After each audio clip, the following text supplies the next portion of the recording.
Selamat sore, Om Swastiastu. Assalamualaikum warahmatullahi wabarakatuh. Salam sejahtera untuk kita semua. Salam nama budaya. Salam kebajikan. Uh, Hari ini hari Rabu 5 Januari 2022. Jadi saya atas nama Ibu Dogus Wandana, salah satu mahasiswa RPL di Undiksa, Recognition Pendidikan Lampau. Di hari ini yang akan mempresentasikan sebuah materi tentang rencana strategis pendidikan nasional. Sebelum saya menyajikan materi, pertama-tama saya ucapkan terima kasih kepada Ibu pengampu mata kuliah, Ibu Nuwaya Sukiyarti. Jadi atas berkat panduan dari Ibu, hari ini saya bisa mengadakan suatu presentasi yang sebelumnya sudah sering kita diskusikan bersama dan dibimbing oleh Ibu Wayan Sukiyarti. Jadi hari ini kita akan perdalam dari strategi pendidikan nasional. Nah,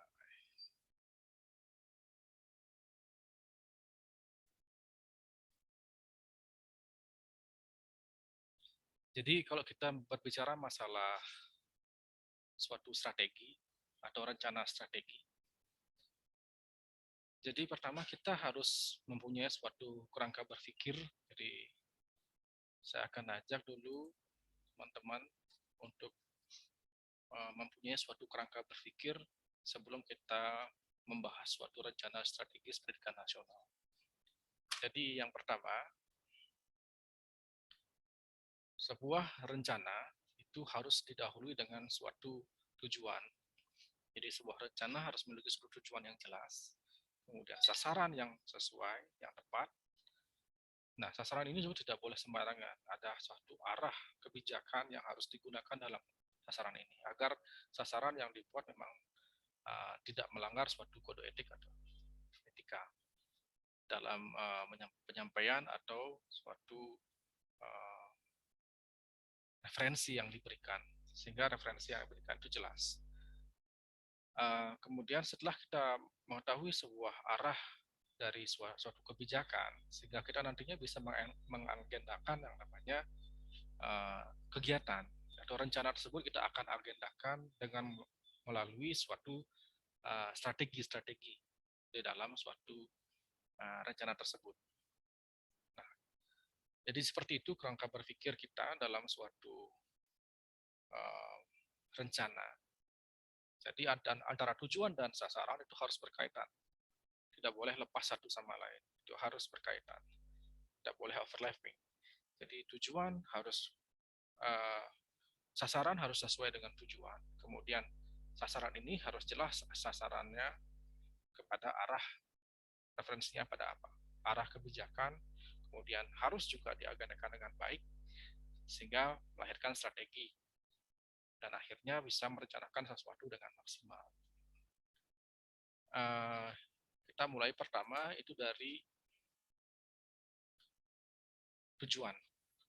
Jadi di sini kita mulai tujuan yang pertama itu dari tujuan Kementerian Pendidikan dan Kebudayaan. Jadi tujuan ini saya ambil dari rencana strategis pendidikan nasional tahun 2020-2024 dari Kementerian Pendidikan dan Kebudayaan. Jadi yang pertama itu seperti di slide, itu yang pertama ada perluasan akses pendidikan bermutu bagi peserta didik yang berkeadilan dan inklusif. Jadi di sini tujuan dari Kemendikbud itu sendiri adalah adanya suatu pemerataan, di mana pemerataan ini bisa dilihat dari segi mutu pendidikan, kemudian tidak menganaktirikan suatu lembaga. Contohnya di sini ada lembaga inklusif.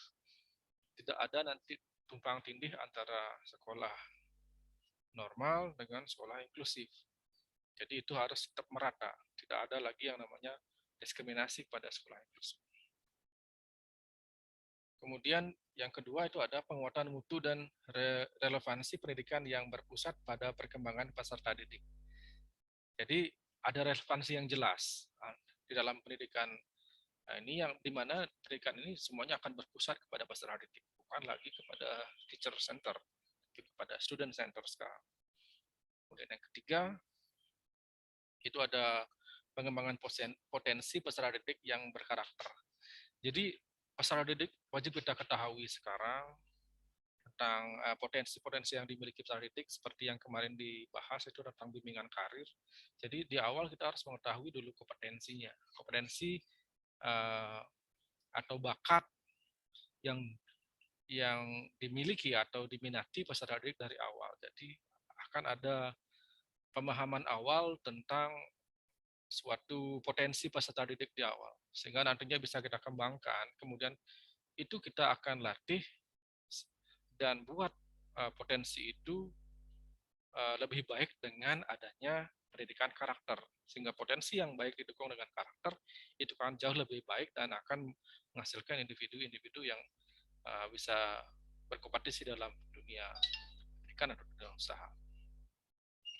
Yang keempat itu ada pelestarian dan pemajuan budaya, bahasa dan sastra, serta pengaruh utamanya dalam pendidikan. Jadi di sini disinggung mengenai budaya, ada bahasa. Jadi Indonesia dikenal dengan banyak budaya dan bahasa, di mana budaya di Indonesia ini lambat laun semakin meredup karena ada kekurangan percaya diri dari masyarakat di mana budaya itu lahir seolah-olah ketika mereka menggunakan budaya daerahnya atau memperkenalkan budaya daerahnya itu mereka malu. Jadi dalam hal ini dari tujuan Kemendikbud ini menginginkan dan masyarakat itu bangkit, di mana budaya mereka, budaya Indonesia begitu banyaknya harus mulai untuk digali kemudian dikembangkan kepada peserta didik, diperkenalkan peserta didik agar nantinya tidak hilang atau bahkan menjadi suatu hal yang hanya tinggal sejarahnya saja. Itu banyak sekali kejadian, terusnya kami di Bali, itu banyak anak-anak kecil sekarang yang memang tidak bisa menggunakan bahasa Bali, atau bahkan dari umur 30-an itu hampir tidak bisa menulis bahasa Bali, di mana itu adalah bahasa yang pertama kita dengar pada saat kita lahir. Itu sangat miris sebenarnya. Jadi sangat bagus sekali tujuan dari Kemendikbud itu untuk mencanangkan kembali yang namanya budaya atau bahasa yang kita miliki sebagai salah satu kekayaan di Indonesia. Kemudian yang kelima itu adalah penguatan sistem tata kelola pendidikan dan kebudayaan yang partisipatif, transparan, dan akuntabel. Nah, jadi di sini dari pengelolaan ini sangat penting sekali karena dalam suatu pengelolaan pendidikan, kalau tidak adanya partisipasi dari semua pihak, itu seolah-olah pengelolaan itu akan gagal, cenderung akan gagal karena mau tidak mau sebuah pendidikan itu harus didukung oleh bidang-bidang yang lain selain misalnya dari dinas-dinas terkait yang lainnya, karena di sana ada suatu korelasi antara dinas satu dan dinas lainnya, sehingga dalam tata kelola ini itu harus bersinergi. Contoh di sekolah tidak boleh lepas dengan lingkungan. Dalam hal ini ada perwakilan ya berupa komite sekolah. Jadi sekolah tanpa komite sekolah itu nggak bisa, karena komite sekolah adalah jembatan bagi sekolah untuk mengetahui bagaimana sebenarnya tanggapan atau keluhan dari masyarakat tentang pendidikan.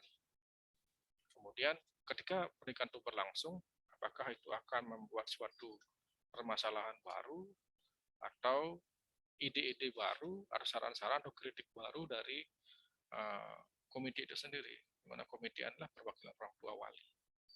Jadi orang-orang tua yang memiliki suatu kritik saran bagi sekolah itu akan masuk.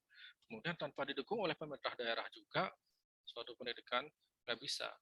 Jadi pendidikan daerah juga akan membantu dengan pengadaan tempat yang strategis, kemudian bagaimana masyarakat diarahkan untuk memiliki pemikiran-pemikiran yang lebih luas lagi tentang pendidikan. Itu ada pemerintah daerah, sehingga pemerataan adanya sekolah di masing-masing daerah sangat penting adanya, karena daerah ini nanti akan memiliki ciri khusus ketika sekolah itu ternyata suatu daerah itu hanya memiliki beberapa sekolah. Jadi kalau nantinya ada suatu kelangkaan, akan terjadi yang namanya banyak siswa-siswa yang tidak bisa bersekolah karena jumlah sekolah di tempat tersebut begitu rendah. Mereka akan pergi ke tempat jauh untuk bersekolah. Jadi kalau seperti itu akan sulit sekali mencanangkan wajib belajar 12 tahun. Nah, kemudian setelah kita ke tujuan Kementerian Pendidikan dan Kebudayaan, kita lanjut ke sasaran strategis. Jadi setelah tujuan itu ada sasarannya.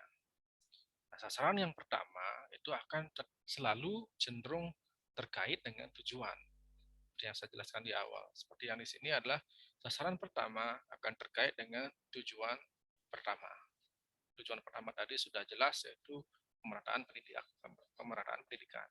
Jadi di sini sasaran yang tepat untuk tujuan tersebut adalah itu satu, meningkatnya pemerataan layanan pendidikan bermutu di seluruh jenjang. Jadi seluruh jenjang itu harus rata, tidak ada yang namanya diskriminasi, sehingga dari jenjang paling bawah sampai paling tinggi itu bisa merasakan pemerataan, baik itu dari segi pendanaan, dari segi pengelolaan, dari arah kebijakannya, harus sudah sesuai.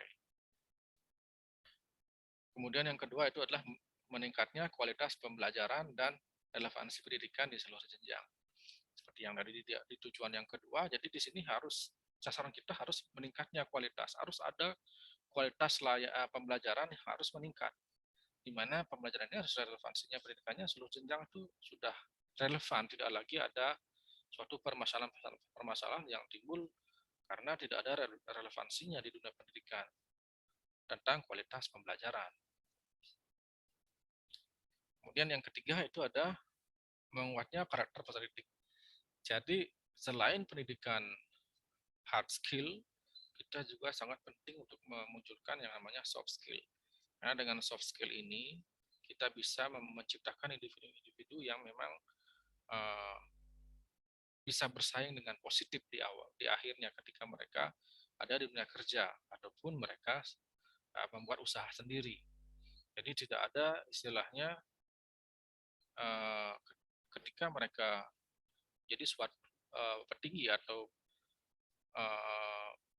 manajer suatu perusahaan, dia seolah-olah menyalahgunakan wewenang ketika mereka bekerja, ataupun mereka ketika menjadi bawahan tidak bersikap profesionalisme ketika bekerja. Nah, di sini perlu kita di sekolah untuk melakukan menguatkan karakter peserta didik. Jadi itu sangat penting sekali. Yang ketiga, meningkatnya pemajuan dan pelestarian bahasa dan kebudayaan. Jadi sasaran yang ini harus mulai dicanangkan dari sekarang, karena kita harus akui ini sudah sangat-sangat dramatis sekali bahwa budaya kita sudah hampir lenyap, bahkan ini sudah kita hampir dikalahkan oleh bangsa-bangsa lain yang justru mempelajari tentang bahasa kita. Contohnya bahasa Bali. Ternyata banyak orang luar negeri ternyata belajar bahasa Bali dari sastranya, dari bahasanya, dari kebudayaannya. Itu bahkan orang Bali pun tidak bisa. Kemudian yang keempat, sasarannya adalah meningkatnya pemajuan dan pelestarian bahasa. Itu sudah tadi. Yang kelima, menguatnya tata kelola pendidikan dan kebudayaan, partisipatif, transparan, dan akuntabel. Jadi harus accountable. Jadi nggak boleh lagi ada yang namanya keuntungan-keuntungan yang diambil oleh oknum tertentu di dalam suatu pengelolaan dalam pendidikan. Jadi semuanya harus accountable. Jadi seluruh warga sekolah itu harus tahu bagaimana alur pendanaan, pertanggungjawaban keuangan dalam suatu sekolah. Tidak ada lagi yang boleh rahasia dalam suatu sekolah yang hanya diketahui oleh petinggi atau kepala sekolah saja. Kemudian selanjutnya kita masuk ke sasaran ini. Kita akan kaitkan ya bahwa dengan dengan tujuan yang tadi di awal. Jadi kalau kita baca tabel yang tadi, dia akan berbunyi seperti ini. Yang pertama, sasaran yang ingin dicapai berkaitan dengan tujuan pertama. Seperti itu. Jadi apa tujuan pertama? Yaitu ya tadi perluasan akses pendidikan mutu bagi peserta didik yang berkeadilan dan inklusif. Itu adalah meningkatnya pemerataan layanan pendidikan mutu di seluruh jenjang. Jadi seperti itu maksudnya. Jadi tujuan yang relevan dengan yang sesuai dengan sasaran itu seperti itu. Yang kedua, sasaran penguatan mutu dan relevansi pendidikan yang berpusat pada pengembangan peserta didik adalah meningkatnya kualitas pembelajaran dan relevansi pendidikan di seluruh jenjang. Dan yang ketiga, pengembangan potensi peserta didik yang berkarakter adalah menguatnya karakter peserta didik.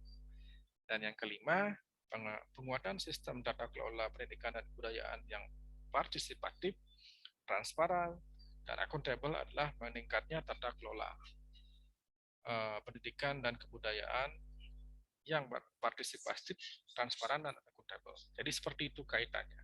Sehingga sasaran ini akan bisa dijawab atau bisa disesuaikan dengan tujuan yang sudah dicanangkan di awal. Kemudian kita ke visi. Jadi kalau tadi kita melihat ada arah, suatu arah. Jadi suatu sasaran. Setelah sasaran itu ada, harus ada arah kebijakan. Nah, arah kebijakan yang dianut di rencana strategis pendidikan nasional tahun 2020-2024 oleh Kemendikbud ini pertama arahnya dari visi presiden tahun 2020-2024. Adapun visinya yang pertama adalah terwujudnya Indonesia maju yang berdaulat, mandiri, berkepribadian, berlandaskan gotong royong. Nah, apa dari maksud dari visi ini itu bisa diterjemahkan di bawahnya.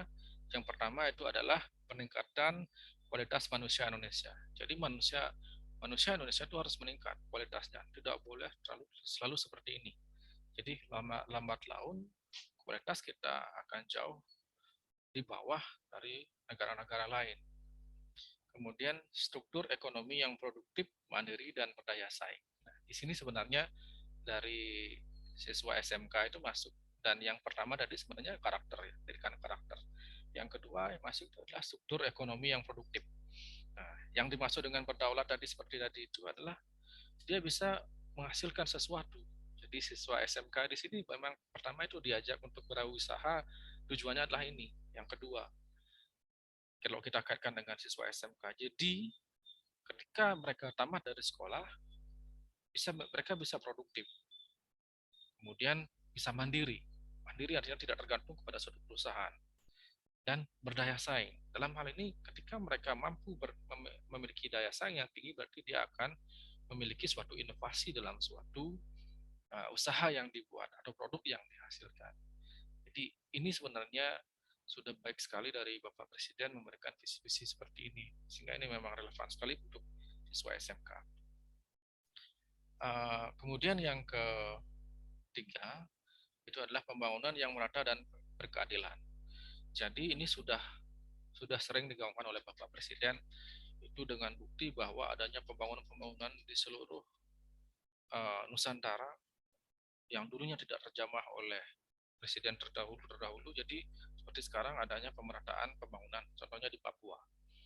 Sekarang di Papua sudah ada yang namanya gelagar olahraga terbesar. Kemudian ada sirkuit Mandalika.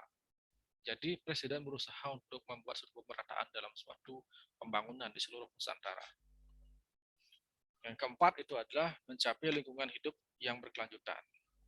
Nah, di sini seperti yang dibilang tadi, lingkungan hidup kita ya yang berkelanjutan artinya kita harus survive di sini. Artinya lingkungan hidup kita yang sekarang kita pertahankan. Jadi jangan sampai itu digerus oleh orang lain sehingga negara-negara lain bisa mengatur lingkungan hidup kita atau ada di lingkungan hidup dan kita tergeser dari sana. Jadi banyak kejadian di Bali seperti sekarang ini, orang-orang Bali yang notabene-nya adalah pemilik dari waris tanah Bali ini justru pergi dan tanahnya itu dikonorkan kepada orang-orang asing, sehingga nantinya ketika seperti sekarang ini terjadi virus corona, pandemi seperti sekarang ini membuat mereka kelimpungan di bidang ekonomi itu khususnya, karena mereka hanya tergantung dari hasil penjualan tanah atau kontrak tanah yang dibuat. Kemudian kemajuan budaya yang mencerminkan kepribadian bangsa. Jadi bangsa Indonesia, khususnya di pariwisata, yang related dengan pendidikan pariwisata, kejuruan pariwisatanya ini adalah di mana budaya kita itu memang dikenal di seluruh dunia. Bali itu adalah pusat dari pariwisata dunia. Jadi budaya Bali dikenal bukan hanya dari segi atraksi kebudayaannya, tapi dari filosofi kepribadian masyarakat Bali. Jadi seperti itu.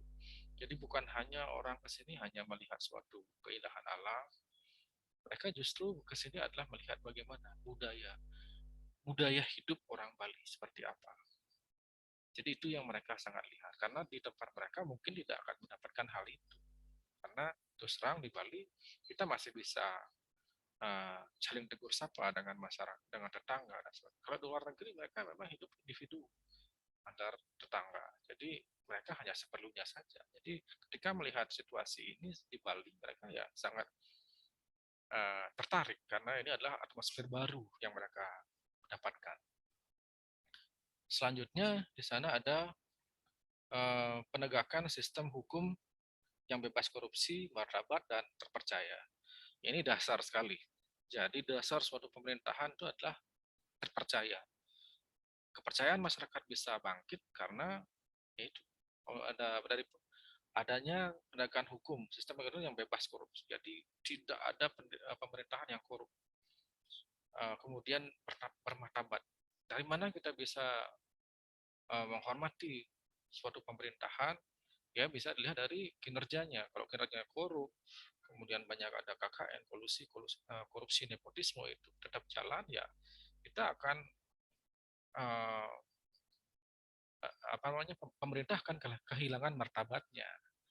Dan begitu juga pada hukum akan kehilangan kepercayaan masyarakat, sehingga masyarakat ketika melihat hukum mereka ya, tidak lagi menjadi suatu panutan, bahkan menjadi suatu olok-olokan lagi di dalam masyarakat. Kemudian yang ketujuh, perlindungan bagi segenap bangsa dan memberikan rasa aman pada seluruh warga. Jadi wajib itu bagi negara untuk melindungi segenap bangsa. Jadi setiap warga negara berhak untuk nyaman hidup di Indonesia. Kemudian kedelapan, pengelolaan pemerintah yang bersih, efektif, dan percaya. Jadi pengelolaan pemerintah ini dari pemerintah daerah, dari desa yang paling kecil, kota, kodia, provinsi, dan yang paling atas, pemerintah pusat itu memang harus bisa memberikan apa namanya, efek ke masyarakat bahwa pemerintahnya itu bersih, efektif, dan terpercaya. Yang ke-9 adalah sinergi pemerintah daerah dalam kerangka negara kesatuan. Jadi negara tidak bisa melakukan kontrol ke seluruh elemen masyarakat tanpa adanya pemerintah daerah. Jadi pemerintah daerah saat ini sangat penting sekali adanya untuk memberikan untuk menjadi mata bagi pemerintah untuk melakukan suatu pemerataan bagi masyarakat-masyarakat yang mungkin tidak terjamah selama ini. Jadi itu hanya diketahui dari pemerintah daerah. Tidak hanya terfokus pada sesuatu yang besar. Contoh yang terjadi sekarang kan seolah-olah Indonesia itu hanya terpaut masalah DKI Jakarta saja. Padahal kita ada banyak pulau dan pelosok-pelosok desa yang mungkin selama ini tidak terekspos. Jadi dalam hal ini strategi pemerintah daerah harus melaksanakan tugasnya untuk menyalurkan aspirasi masyarakat, kemudian kendala-kendala dalam masyarakat yang mungkin tidak bisa diselesaikan oleh pemerintah daerah, kemudian harus diteruskan kepada pemerintah-pemerintah yang di atasnya. Kemudian kita setelah itu akan masuk ke visi yang kedua. Visi yang kedua Presiden adalah membangun SDM pekerja keras yang dinamis, produktif, terampil, menguasai ilmu, pengetahuan, dan teknologi, didukung dengan kerjasama industri dan talenta global. Nah, di sini ini yang akan menjadi suatu tantangan baru di dunia pendidikan, bahwa SDM yang sekarang tidak akan sama seperti SDM yang dulu. SDM sekarang harus sadar bahwa teknologi itu adalah suatu hal yang harus dikuasai basically sekali di skala bidang. Kemudian terampil.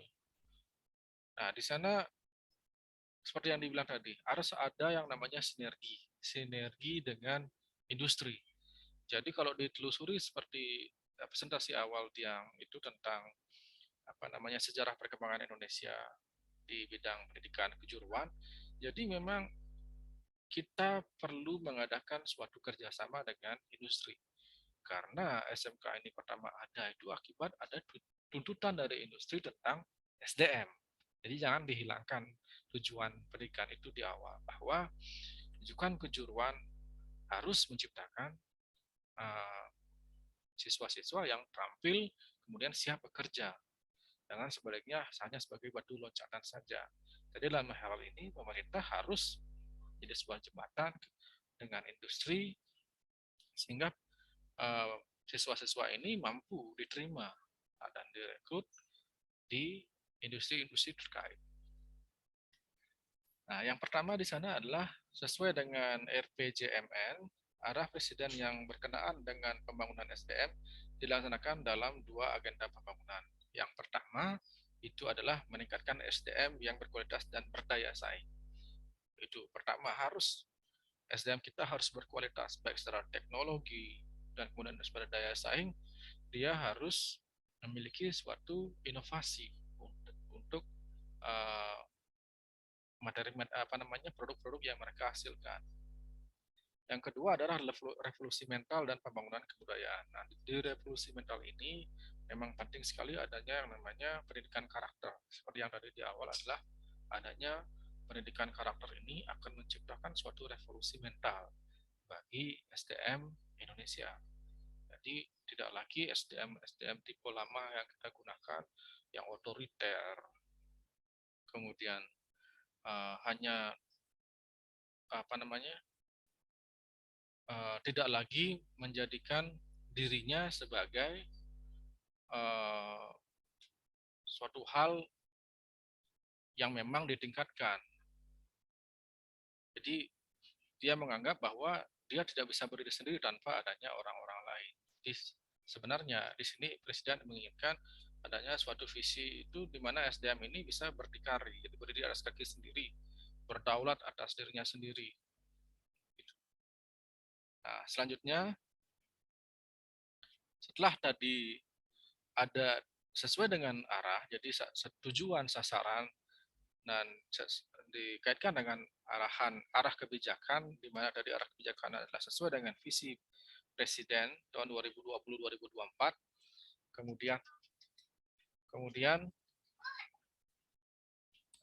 Kemudian di sini kita bisa melihat nanti adanya agenda.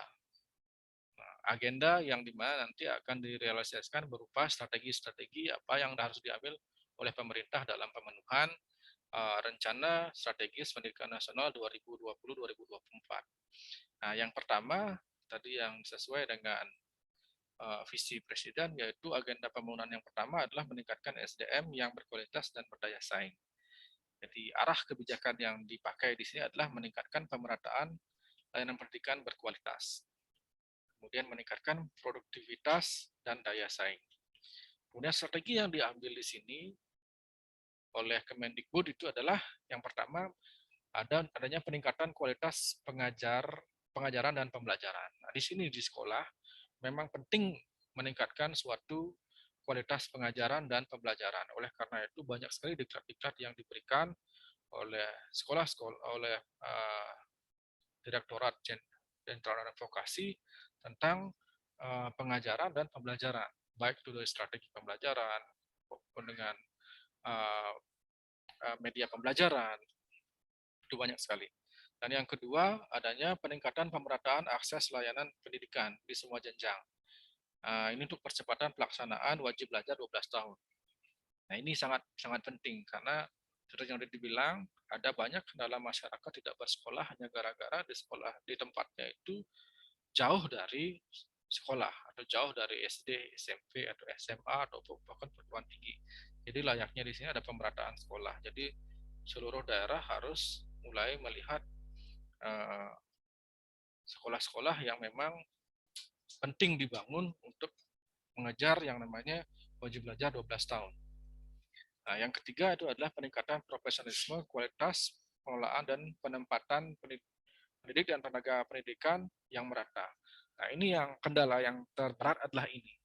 Karena banyak sekali sekolah-sekolah itu tidak memiliki pengajar yang sesuai. Bahkan saya sendiri banyak di sekolah saya itu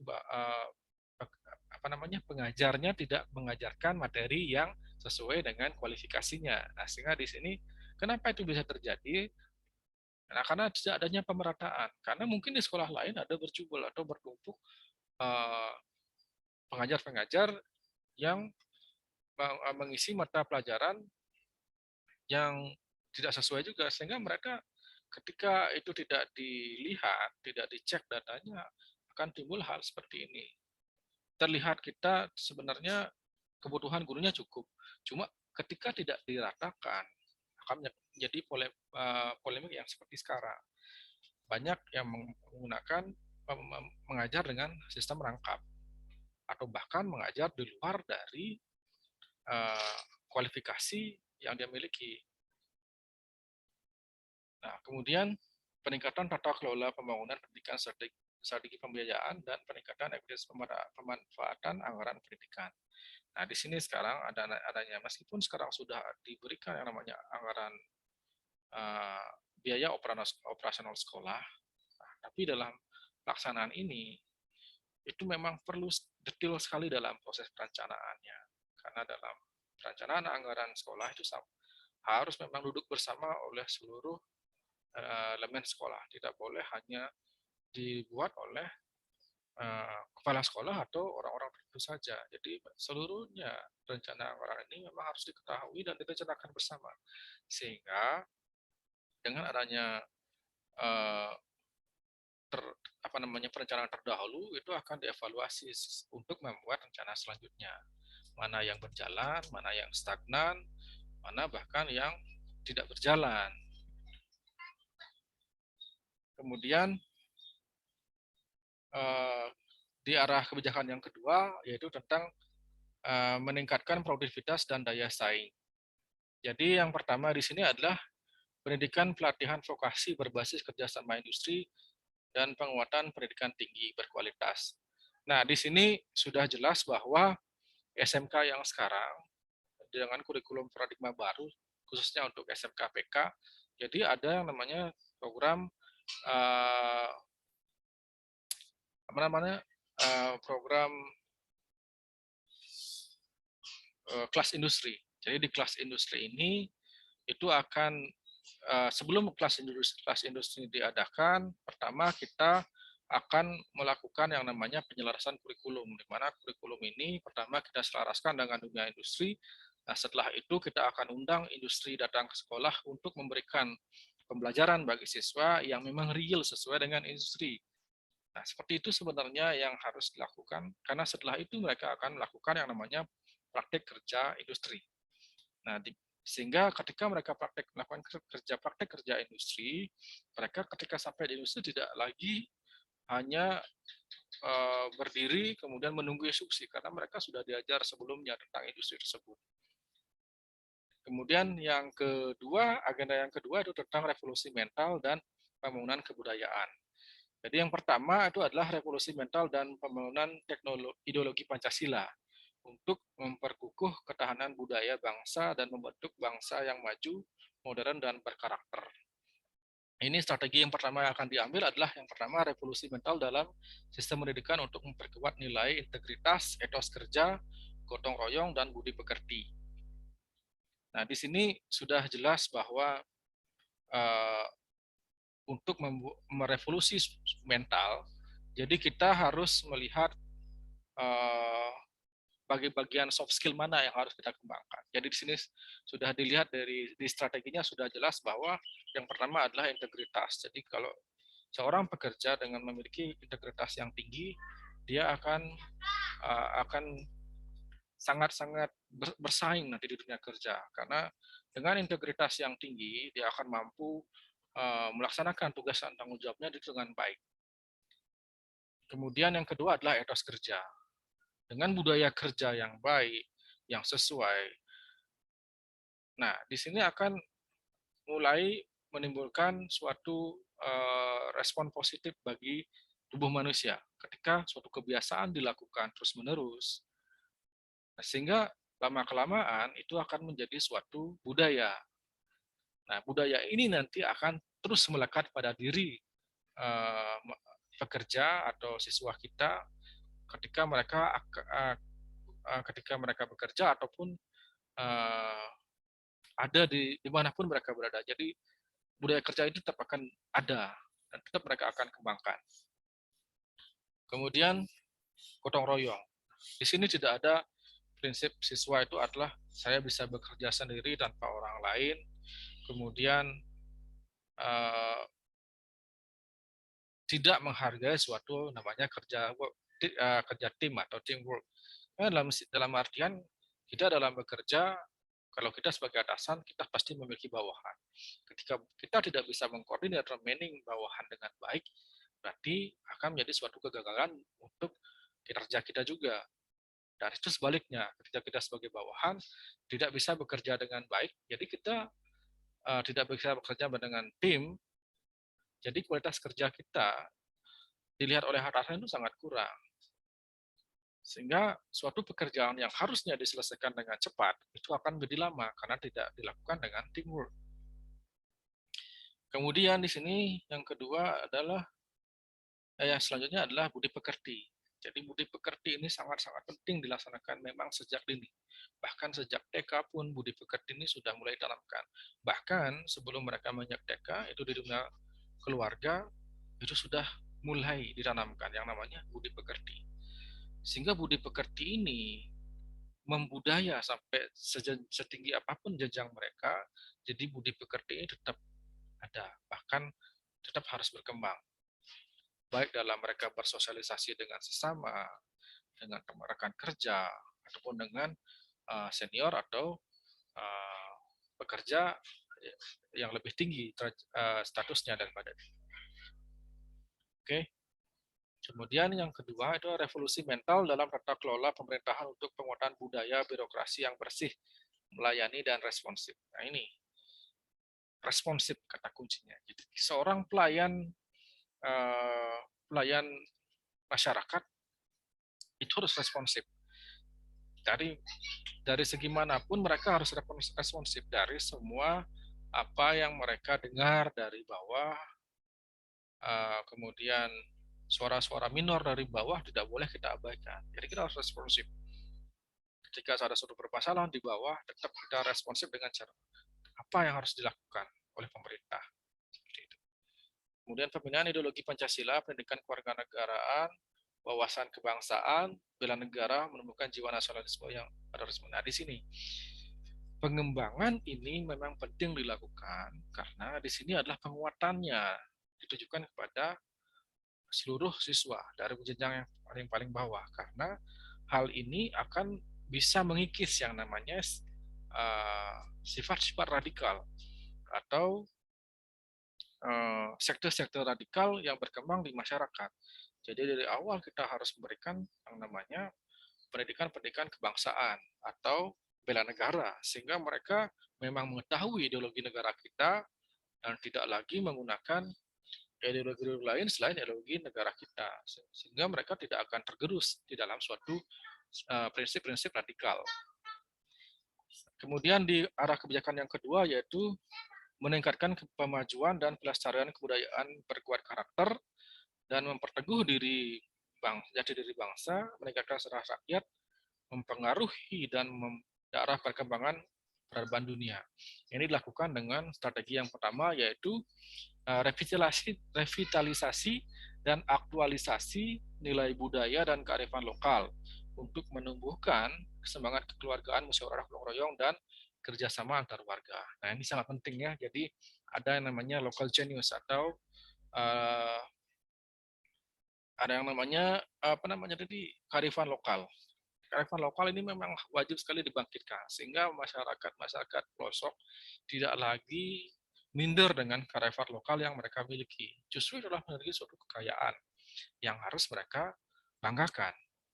Dan kemudian kembangkan itu menjadi sebuah inovasi sehingga akan membuat suatu perekonomian di masyarakat yang berdikari atau yang bisa disebut dengan mandiri secara ekonomi. Yang selanjutnya itu adalah pengembangan dan pemanfaatan kekayaan budaya dan perkuat karakter bangsa dan kesetaraan rakyat. Jadi pemanfaatan budaya. Jadi budaya kita yang banyak ini jangan kita diamkan, jangan kita simpan, apalagi kita berusaha untuk menggunakan budaya luar dan mengesampingkan budaya daerah kita. Jadi budaya daerah ini adalah sumber kekayaan yang terbesar yang dimiliki oleh bangsa Indonesia. Karena dari sekian pulau yang ada di Indonesia, semuanya hampir setiap tempat itu memiliki budaya-budaya yang berbeda. Jadi ketika itu diciptakan, kemudian dikembangkan, itu akan memang menjadi suatu ketertarikan, daya tarik bagi orang-orang luar untuk mengetahui lebih dalam tentang Indonesia. Dan sangat bagus sekali efeknya bagi dunia pariwisata. Akan tetapi perlu dijaga yang namanya komodifikasi dalam budaya ini. Jangan sampai kita menjual murah budaya kita hanya untuk meningkatkan penghasilan secara finansial saja. Itu sangat buruk terjadi karena nanti budaya kita terlihat sangat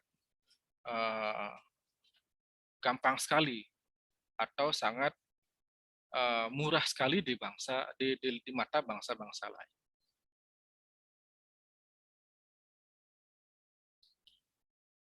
Rasanya sekian dari presentasi siang hari ini tentang Rencana Strategis Pendidikan Nasional 2020-2024. Jadi kesimpulannya adalah setiap tujuan dan agenda yang dibuat oleh pemerintah itu perlu mendapat dukungan dari seluruh aspek, baik itu dari pendidikan dan bidang-bidang yang lain, sehingga rencana ini bisa terjadi dan bisa dilaksanakan. Dan itu jika bisa dilaksanakan dari kesemua rencana-rencana tersebut yang memang sudah baik sekali, saya yakin bahwa pendidikan di Indonesia itu akan semakin lebih baik, bisa berterima, bisa bersaing di dunia luar, kemudian bisa untuk menghidupi bangsa sendiri.